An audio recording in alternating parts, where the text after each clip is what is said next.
నా పేరు ఆత్రం సుగుణ. నేను టీచర్ని. గత 25 సంవత్సరాల నుంచి సోషల్ వర్క్ చేస్తున్నాను. కాంగ్రెస్ పార్టీ అవకాశం ఇస్తుందనేసి ఆశిస్తూ నేను కాంగ్రెస్ పార్టీలో పార్లమెంట్ టికెట్ ఆశిస్తున్నా.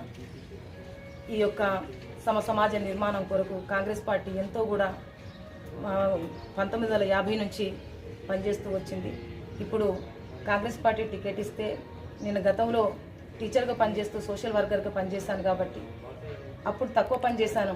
ఇప్పుడు ఎక్కువగా కాంగ్రెస్ పార్టీకి వస్తే నేను ఎక్కువగా ప్రజల మధ్యలో ఉండి ప్రజలకు సేవ చేసే అవకాశాన్ని కాంగ్రెస్ పార్టీ కల్పిస్తుందేమో అనేసి నేను ఆశిస్తున్నాను. అదేవిధంగా ఈరోజు బేలా మండలికి ప్రతి మండలిలోనే తిరుగుతున్నాను. ఈరోజు బేలా మండలిలో ఉన్నటువంటి కాంగ్రెస్ కార్యకర్తల్ని ప్రజల్ని అందరినీ కూడా కలుస్తూ నాకు మీ అంత సహాయ సహకారం